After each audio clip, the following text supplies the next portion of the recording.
हाँ जी, अस्सलाम वालेकुम जी। आवाज़ आ रही है मेरी?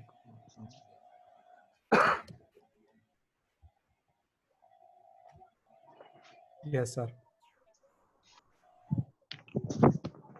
ठीक है, आज हमने देखना था कॉपी कंस्ट्रक्टर को। अगर हमें पता है कॉपी कंस्ट्रक्टर का काम क्या होता है कि अगर हम एक ऑब्जेक्ट को दूसरी ऑब्जेक्ट में असाइन करवाते हैं, तो असल में बैक एंड पे वो one by one values copy हो जाती है। एक कंस्ट्रक्टर काम करवाता है, दूसरा एक असाइनमेंट ऑपरेटर।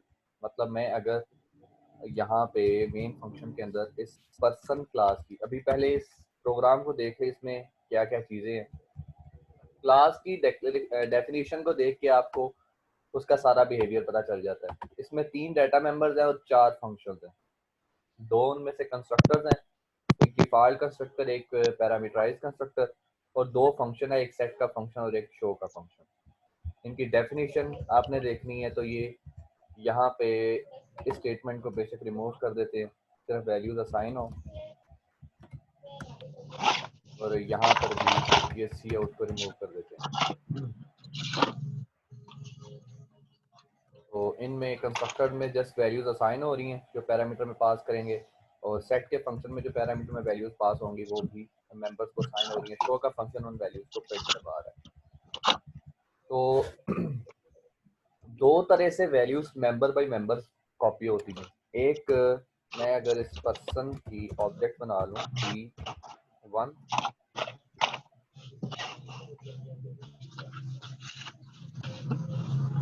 और P2, P1 में वैल्यूज़ मैं सेट करता हूँ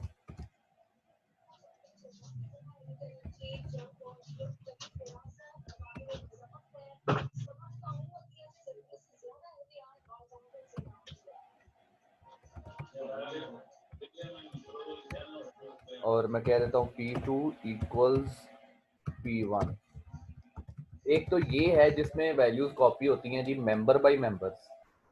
दूसरा क्या है कि मैं एक ऑब्जेक्ट क्रिएट करूं पर्सन P3 और उसी वक्त उसको असाइन कर दूं कोई और ऑब्जेक्ट P1। एक ये तरीका है। ये दो तरीके हैं जिसमें member by members values copy होती है। ये दोनों डिफरेंट है। इन दोनों के लिए जो फंक्शन कॉल होता है वो डिफरेंट होता है। इस स्टेटमेंट के लिए जिसमें ऑलरेडी एक ऑब्जेक्ट डिफाइंड है, डिक्लेयर्ड है, किसी दूसरी स्टेटमेंट पे जाके आप उसकी वैल्यूज को चेंज करते हो, अपडेट करते हो, P1 उसमें न्यू वैल्यूज असाइन करवाते हो। इसके लिए फंक्शन कॉल होता है असाइनमेंट ऑपरेटर वाला। हमारा जो नेक्स्ट पूरा टॉपिक है वो ऑपरेटर ओवरलोडिंग वाला है। ये अपने माइक जो है ना ये म्यूट कर दिया करो, हर दफा कहना ना पड़े। तो जब हम नेक्स्ट ऑपरेटर ओवरलोडिंग की तरफ जाएंगे तो इसको असाइनमेंट ऑपरेटर को देखेंगे। इसके लिए बस ये याद रख लो अभी कि इस स्टेटमेंट के लिए कॉपी कंस्ट्रक्टर कॉल नहीं होता। कॉपी कंस्ट्रक्टर तब कॉल होना है जब ऑब्जेक्ट के क्रिएट होते ही आप उसको कोई और ऑब्जेक्ट असाइन करो। जैसे ये स्टेटमेंट है, P3 क्रिएट हो रही है, साथ ही इसको P1 की वैल्यू असाइन कर रहे हैं। इस स्टेटमेंट के अगेंस्ट कॉल होगा कॉपी कंस्ट्रक्टर। काम इन दोनों स्टेटमेंट पे वर्किंग एक ही होगी कि member by member values copy होंगी। तो अगर आपने कॉपी कंस्ट्रक्टर को खुद से देखना हो कि किस तरह का बैकएंड पे मौजूद होता है, तो हम उसकी यहाँ पे रीडेफिनेशन कर लेते हैं। कंस्ट्रक्टर है तो क्लास का नेम सेम नेम आ जाएगा, और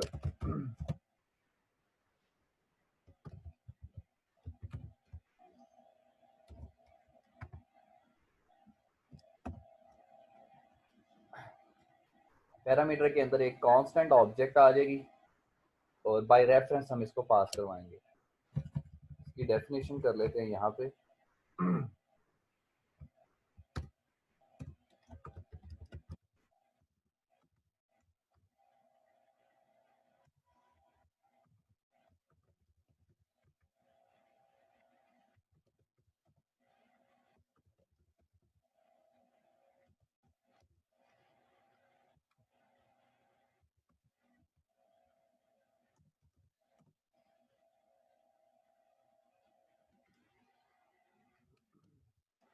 तो हमने वैल्यूज कॉपी करवानी है मेंबर बाय मेंबर। हमारे पास दो ऑब्जेक्ट्स होंगी, एक ऑब्जेक्ट तो जब क्रिएट होगी उसके लिए ये कंस्ट्रक्टर कॉल होगा, उसके डाटा मेंबर्स हम डायरेक्ट एक्सेस करेंगे। जैसे यहाँ पे ऊपर दोनों कंस्ट्रक्टर में हमने आईडी और नेम को यहाँ पे जो डायरेक्ट एक्सेस किया हुआ है। दूसरी ऑब्जेक्ट हम पैरामीटर में, यानी कि जो ऑब्जेक्ट आप इक्वल के राइट साइड पे लिखोगे वो पैरामीटर में आएगी उसकी वैल्यूज जाएंगी पैरामीटर वाली ऑब्जेक्ट के पास यहाँ पे। तो हमने आईडी जो कि लेफ्ट साइड वाली यहाँ पे अगर मैं बात करूं तो ये P3 जो लेफ्ट साइड वाली ऑब्जेक्ट है, इसको वैल्यूज असाइन करवानी है P1 के मेंबर्स की।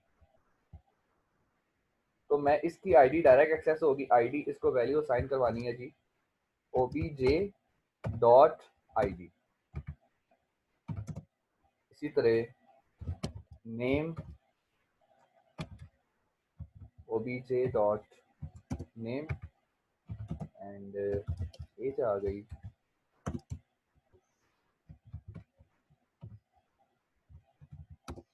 obj.age। इस तरह का एक कॉपी कंस्ट्रक्टर बैकएंड पे ऑलरेडी मौजूद होता है अगर आप खुद से नहीं लिखते, जो कि मेंबर बाय मेंबर वैल्यूज को कॉपी कर देता है। आप अगर चाहो तो इसको यहाँ पे अब अपनी मर्जी से चेंज कर सकते हो। हम आईडी में आईडी ही कॉपी कर रहे हैं, आप बेशक आईडी में कोई और चीज कॉपी करवा दो। जब भी आप कॉपी कंस्ट्रक्टर को कॉल करो तो यहाँ पे जो आपने डेफिनेशन लिखी होगी वो एग्जीक्यूट हो जाएगी। और इन स्टेटमेंट्स को चाहे तो आप बॉडी के अंदर लिख लो। हमने पहले भी डिस्कस किया हुआ है कि कंस्ट्रक्टर की जो, क्योंकि इसमें वैल्यू जस्ट असाइन करवानी होती है तो इसके दो मेथड हैं, या तो बॉडी के अंदर असाइन करवा लो या इनिशियलाइजर लिस्ट यूज कर लो। रिकमेंडेड तरीका यही होता है कि इनिशियलाइजर लिस्ट के जरिए काम कर लो। यहाँ पे कांस्टेंट ऑब्जेक्ट पास करवाई है क्योंकि हम चाह रहे हैं कि जो ऑब्जेक्ट यहाँ पे आएगी उसकी वैल्यूज चेंज ना हो सके।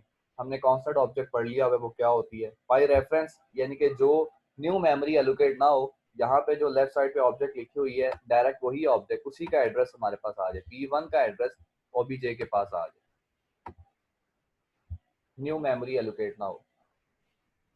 तो ये बेसिकली है कॉपी कंस्ट्रक्टर। यहाँ तक कोई क्वेश्चन है तो पूछो। आज हमारा एक और बहुत इंटरेस्टिंग टॉपिक है। सर एक दफा रिपीट कर दें। हम बात कर रहे हैं कॉपी कंस्ट्रक्टर की। कॉपी कंस्ट्रक्टर ऐसा कंस्ट्रक्टर होता है जो कि दो ऑब्जेक्ट्स जब हम उनको इक्वल करते हैं तो उनकी वैल्यूज को मेंबर बाय मेंबर असाइन करवा देता है। अब member by member values copy करना दो तरीकों से होता है। एक क्या आपने ऑब्जेक्ट एक क्रिएट कर दी हुई है, उसके बाद किसी स्टेटमेंट पे जाके आप उसकी वैल्यूज को चेंज कर दो, यानी कि P2 को वैल्यू असाइन कर दो P1 की, यहाँ कोई इस तरह डिक्लेरेशन के अलावा किसी और स्टेटमेंट पे जाके आप एक ऑब्जेक्ट को वैल्यूज असाइन करो। इसमें भी values member by member value copy होती है। दूसरा तरीका कि एक ऑब्जेक्ट जब क्रिएट हो साथ ही आप उसको किसी और ऑब्जेक्ट का उसकी वैल्यूज इक्वल करवा दो।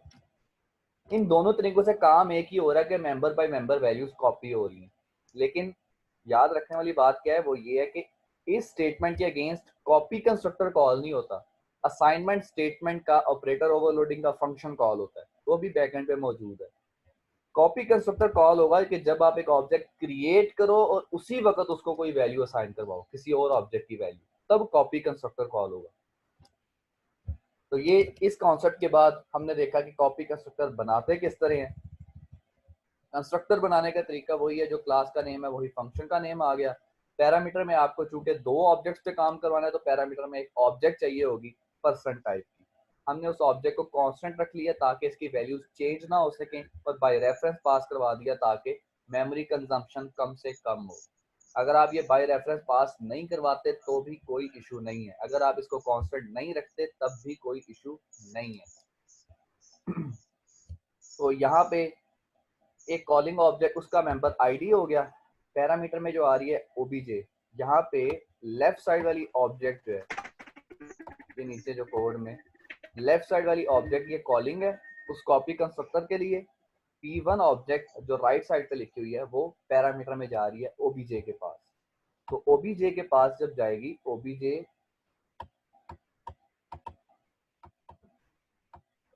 यहाँ पे ओबीजे के पास जब एक ऑब्जेक्ट आ गई तो उसकी अब वैल्यूज जो है वो आपने कॉपी करवानी है। ओबीजे की वैल्यूज हम असाइन करवा रहे हैं जो लेफ्ट साइड पे ऑब्जेक्ट है p3, आईडी को ओबीजे डॉट आईडी, नेम को ओबीजे डॉट नेम, एज को। ये है हमारा कॉपी कंस्ट्रक्टर। सर इसको डिफॉल्ट सर कहते हैं। कंस्ट्रक्टर की हाँ जी, सर इसको डिफॉल्ट कॉपी कंस्ट्रक्टर भी कहते हैं। बिल्कुल ऐसे ही डिफॉल्ट कॉपी कंस्ट्रक्टर भी कहते हैं। सर पैरामीटर के थ्रू भी नहीं ये चेंज हो जाती है, जब अगर p2 को बिल्कुल हो पैरामीटर जाती में भी। डेक्लेरेशन लाजमी है। क्वेश्चन रिपीट करें, आपकी आवाज कट के आई है।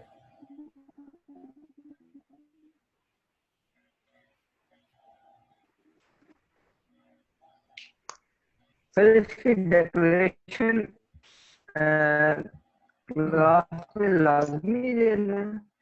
ये क्लास के अंदर वाली डेक्लेरेशन की बात कर रहे हो? डेक्लेरेशन लाजमी देनी होती है क्लास के अंदर। जी,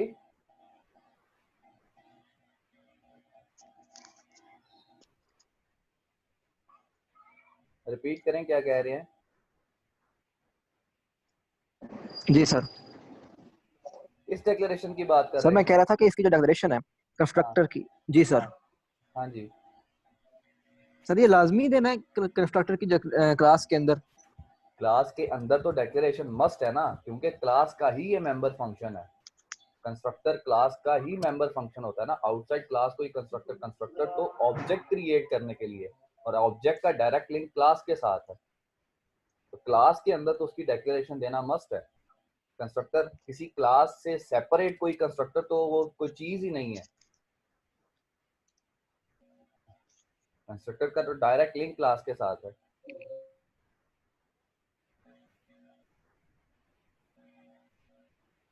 हाँ जी,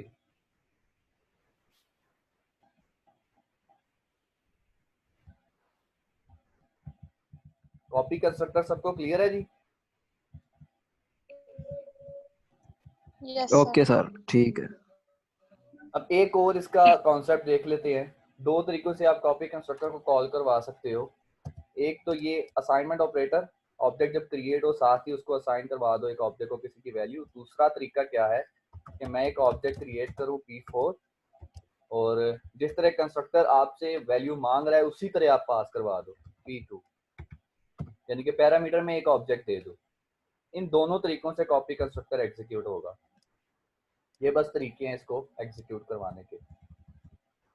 तो आज एक इंटरेस्टिंग टॉपिक देखते हैं कि जैसे प्रोफेशनली काम सारा हो रहा होता है कि हर एक प्रोग्राम, हर एक मॉड्यूल की सेपरेट फाइल होती है। हम तो एक ही फाइल के अंदर सारी क्लासेस बना रहे होते हैं, सारे प्रोग्राम, सारे फंक्शन लिख रहे होते हैं। जबकि प्रोफेशनली क्या होता है, हर एक काम की अलग फाइल होती है, उन फाइल को मर्ज करके एक सिंगल सॉफ्टवेयर बनाया जाता है। वो देखते हैं अगर हमने उस तरह करना हो तो कैसे करेंगे। आप बेसिकली ये जो ऊपर हेडर फाइल्स हैं, हमने कहा था ये बेसिकली बैक एंड पे मौजूद हैं, फाइल्स हैं जो कि इंक्लूड होती हैं। इनमें कोई पीस ऑफ कोड रखा हुआ है जिसपे जब ये फाइल आप इंक्लूड कर लेते हो तो आप डिफरेंट फंक्शंस इनके यूज कर सकते हो। जैसे स्ट्रिंग का, हमने स्ट्रिंग के इनपुट लेना, उसको सी आउट वगैरह करना, आईओ स्ट्रीम, सी आउट, सीन को यूज करना, ये हम फंक्शंस अब यूज कर सकते हैं। इसी तरह आप अपनी खुद की एक हेडर फाइल भी बना सकते हो। देखते हैं कैसे बनाएंगे। मैं यहाँ पे कर लेता हूँ जी, एक फाइल क्रिएट कर लेता हूँ। कोई स्टूडेंट की, हम क्लास को कर लेते हैं, क्लास की एक हेडर फाइल मैं कर लेता हूँ स्टूडेंट की, स्टूडेंट डॉट हेडर फाइल। अब इसकी एक्सटेंशन आप दोगे डॉट एच, क्योंकि ये हेडर फाइल होगी। स्टूडेंट डॉट एच मैंने इसका नाम रख लिया, और किसी क्लास से किसी फाइल से वो सारी क्लास कॉपी कर लेते हैं। स्टूडेंट वाली ये है,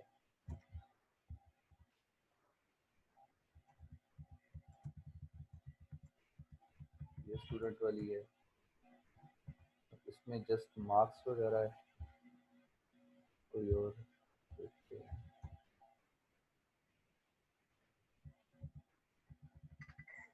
सर ये स्क्रीन एक्स्ट्रा जूम हुई हुई है। जी,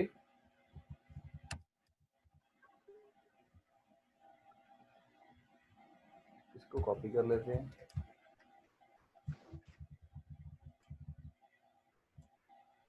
ये सारे फंक्शंस जो हैं वो मैं कॉपी कर रहा हूँ और जो हमने फाइल बनाई है स्टूडेंट डॉट एच, यहाँ पे मैं सारे फंक्शन को ला के पेस्ट कर रहा हूँ। सिंपल, मैंने सिर्फ उस एक पूरी क्लास यहाँ पे लिख ली है इस प्रोग्राम के अंदर, कोई मेन फंक्शन कोई और फंक्शन नहीं है, सिर्फ एक क्लास है स्टूडेंट, उस क्लास में 3 डाटा मेंबर्स हैं और 5 फंक्शंस हैं। उन सब की डेफिनेशन भी इस क्लास के अंदर आपको मिल जाएगी। हम इस क्लास में ऐड क्या कर लेते हैं, इंक्लूड। वैसे ये इंक्लूड करने की आपको ज़रूरत नहीं होगी अगर आप किसी जो मेन फाइल आपकी है उसमें आप हेडर फाइल की तरतीब थोड़ी चेंज कर लो, वो भी हम देखते हैं वो किस तरह करेंगे। आईओ स्ट्रीम, ये स्ट्रिंग के लिए एक हेडर फाइल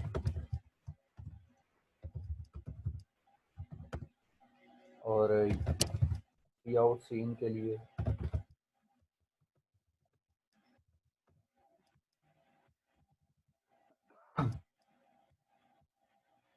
चलें। ये अब आपकी एक हेडर फाइल बन गई है जिसमें एक क्लास लिखी हुई है स्टूडेंट की। अब मैं कोई मेन प्रोग्राम वाली फाइल बनाता हूँ, इसका नाम रख लेते हैं जी मेन फाइल डॉट cpp।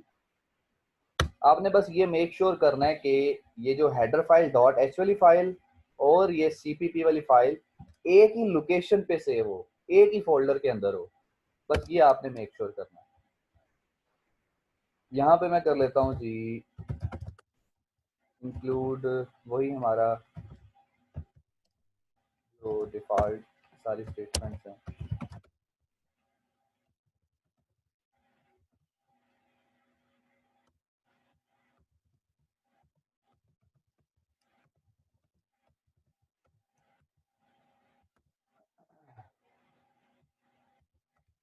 यहाँ पे मैं सिर्फ मेन फंक्शन बना रहा हूँ।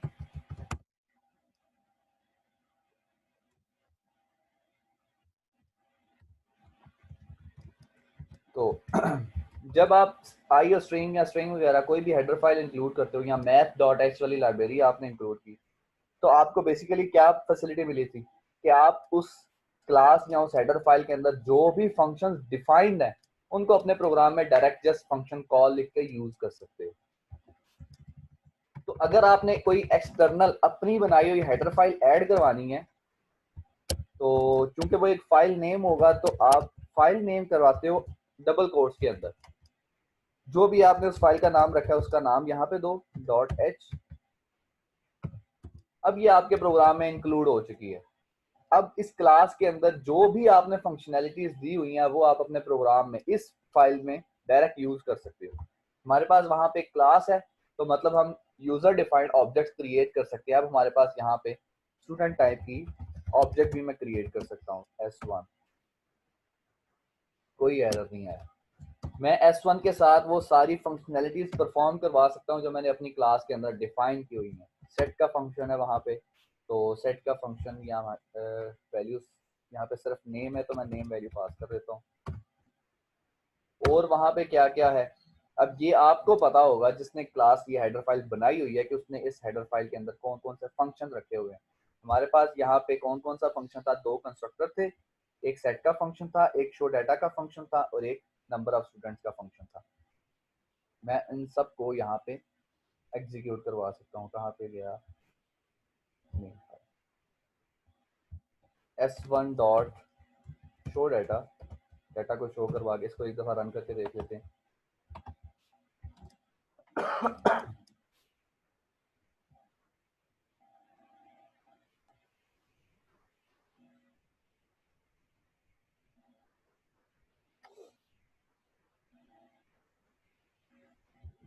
यहाँ मैं स्क्रीन क्लियर कर देता हूँ।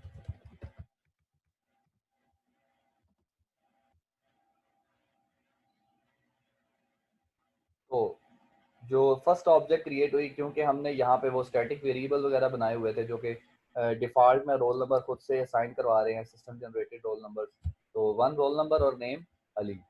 इसी तरह हमारे पास जो नंबर ऑफ स्टूडेंट्स वाला फंक्शन है वो एक स्टैटिक फंक्शन है जिसको विदाउट ऑब्जेक्ट भी एग्जीक्यूट करवा सकते हैं, ये वाला। ये नंबर ऑफ स्टूडेंट्स वाला। तो मैं इसको अब एग्जीक्यूट करवा के देखता हूँ।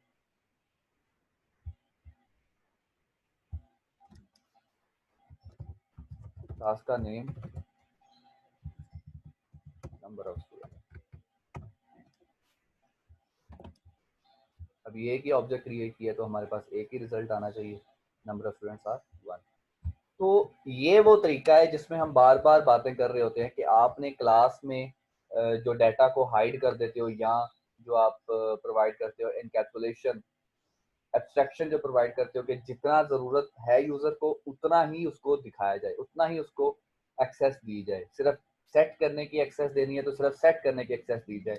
अब मैं चाहूँ तो इस फाइल को जो है वो सिर्फ इंक्लूड करवा सकता है यूज़र। मैं इसको कहीं और लोकेशन पे वेब सर्वर पे कहीं पे रख दूँ, वहाँ पे सिर्फ यूज़र जो इसको डाउनलोड या एक्सेस ना कर सके, सिर्फ इसको यूज़ कर सके। मैं इस पे वो सारी इंक्रिप्शन अगर लगाई हूँ तो हम सिर्फ इसको फिर अपने प्रोग्राम में यूज़ ही कर सकते हैं, इसके फंक्शंस को चेंज वगैरह नहीं कर सकते। जितनी हमें यूज़र ने प्रोग्रामर ने हमें एक्सेस दी हुई है उतना ही हम काम कर सकते हैं। तो ये तरीका था जिसमें आप एक्सटर्नली अपनी हेडर फाइल्स बना सकते हो, उनको फिर अपने प्रोग्राम्स में यूज़ करवा सकते हो। यहाँ पे अगर मैंने 10 क्लासेस बनाई हुई हैं तो मैं यहाँ पे 10 की हेडर फाइल, उनको हेडर फाइल्स बना के उन 10 को यहाँ पे इंक्लूड करवा सकता हूँ। मैं चाहूँ तो यहाँ पे अगर ये मैंने अभी सिर्फ एक क्लास के लिए हेडर फाइल बनाई है, मैं अगर यहाँ पे फंक्शंस की हेडर फाइल बना लूँ, जैसे कि जो math.h है वहाँ पे आपको फंक्शंस मिल रहे होते हैं, कोई क्लास की ऑब्जेक्ट्स नहीं मिल रही होती कि आप क्लास उसकी न्यू वेरिएबल बना लो, आपको फंक्शन मिल रहे होते हैं। तो मैं चाहूँ यहाँ पे 10 फंक्शंस डिफाइन कर दूँ, 10 के 10, फिर यहाँ पे जस्ट मैं उनकी कॉल करूँ जो मेरे पास यहाँ पे मेन फाइल है, इंक्लूड करवा के उन फंक्शन को जस्ट कॉल करूँ। जैसे कि फंक्शन हो सकता है जी मिसाल के तौर पे वो जो SQRT वाला फंक्शन था, पावर फाइंड करने वाला फंक्शन है, फिर नोकी सीरीज का नंबर फाइंड करने वाला, प्राइम नंबर फाइंड करने वाला, मैं जस्ट उनको यहाँ पे कॉल कर सकता हूँ। अभी चूंकि एक ऑब्जेक्ट हमने क्रिएट किया, बल्कि अभी इसको चेक कर लेते हैं। मैं इसी के अंदर आउटसाइड क्लास एक फंक्शन भी बना देता हूँ, एक ग्लोबल फंक्शन, उसको नाम दे देते हैं जी, अभी फिलहाल टेस्ट फंक्शन रख लेते हैं, वाइड टेस्ट। मैं इसमें एक सी आउट स्टेटमेंट लिख देता हूँ, आई am a function.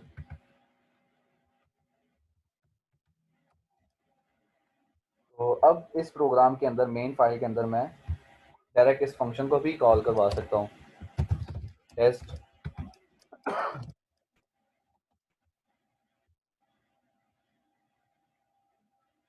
I am a function. Same उसी तरह जिस तरह वो कोई मैथ की हेडर फाइल आप ऐड करते हो, अगर उस फंक्शन में आपने कुछ रिटर्न भी करवाया हुआ है तो आप सेम उसी तरह इसको यूज़ करवा सकते हो। मैं अगर यहाँ पे रिटर्न कर देता हूँ,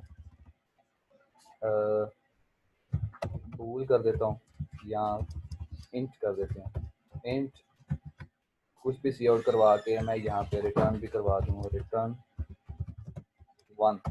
अभी फिलहाल क्योंकि एग्जांपल के तौर पे देख रहे हैं तो कोई परफेक्ट एग्जांपल नहीं है, जस्ट एक चीज़ों को देखने के लिए, सीखने के लिए। अब चूंकि मैंने रिटर्न करवाया हुआ है तो मैं किसी वेरिएबल को असाइन करवा सकता हूँ, a इक्वल्स और सी आउट ए को करके देख लेते हैं, हमारे पास 1 आएगा यहाँ पे a की वैल्यू, तो ये यहाँ पे 1 आ गया। तो ये तरीका है जिसमें आप अपनी हेडर फाइल बना के उसको प्रोग्राम में इंक्लूड करवा सकते हो और उस पर फिर उसको यूज़ कर सकते हो कहीं पर भी, या अपनी हेडर फाइल बना के किसी आगे किसी को दे सकते हो ताकि वो अपने प्रोग्राम में उस हेडर फाइल को यूज़ कर सके, जिस तरह भी आप करना चाहो। अब इस ये मेन जो फाइल है इसमें सिर्फ एक मेन फंक्शन है। एक और बात, जो भी हेडर फाइल आप बनाते हो उसमें मेन फंक्शन नहीं होना चाहिए, क्योंकि जब आप इंक्लूड करते हो तो बेसिकली उस फाइल की सारी चीज़ें इस प्रोग्राम के अंदर इंक्लूड हो रही हैं। अगर मेन फंक्शन आपने स्टूडेंट डॉट एच वाली फाइल में बनाया हुआ है तो यहाँ पे फिर मेन फंक्शन भी इंक्लूड हो जाएगा, और ऐसा पॉसिबल नहीं है कि एक फाइल के अंदर एक से ज़्यादा मेन फंक्शंस आ जाएं, क्योंकि मेन फंक्शन एक ही होगा जहाँ से मेन एग्जीक्यूशन स्टार्ट होनी है। तो स्टूडेंट डॉट एच के अंदर आपने जो भी हेडर फाइल अपनी बनाओ, ये गलती नहीं करनी कि उसमें मेन फंक्शन बना दो। मेन फंक्शन आप नहीं बनाओगे क्योंकि मेन फंक्शन सिर्फ मेन फाइल के अंदर होगा। हाँ जी, क्लियर है सबको? ये आपके कोर्स का पार्ट नहीं है, बस ये एक एक्स्ट्रा चीज़ थी कि आपने अपनी हेडर फाइल बना के उसको यूज़ करवाना हो तो कैसे करवाओगे। ये आपकी हेल्प करेगी जब आप प्रोजेक्ट्स बनाओगे, उसमें आपकी हेल्प होगी।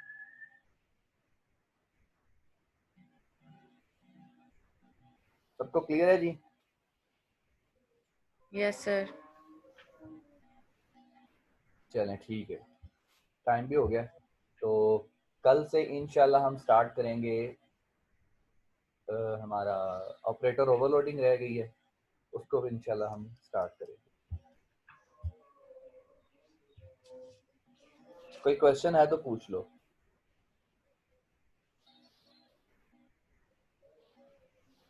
सर ये बनानी कहाँ से है जाके फाइल? ये यहाँ पे जब आप जो फोल्डर आपने यहाँ पे ओपन किया हुआ है, उस फोल्डर पे कर्सर लेके जाओगे तो यहाँ आपको ऑप्शन नज़र आ रही होंगी। ये न्यू फाइल की ऑप्शन है, इस न्यू फाइल पे क्लिक करो, फाइल का यहाँ पे नाम दो, जो भी नाम रखना है उसको एक्सटेंशन दे के सेव कर दो, डॉट एच की एक्सटेंशन या डॉट सीपीपी जो भी देनी। इसी तरह फाइल को क्रिएट करके, जैसे यहाँ पे मैं इसको डॉट एच के साथ अगर सेव करूँ तो ये फाइल क्रिएट होगी। इसमें आपने जो भी कोडिंग लिखनी है वो कोड लिख लो, बाद में उसको यूज़ कर लो। अभी मैं इसको डिलीट कर रहा हूँ।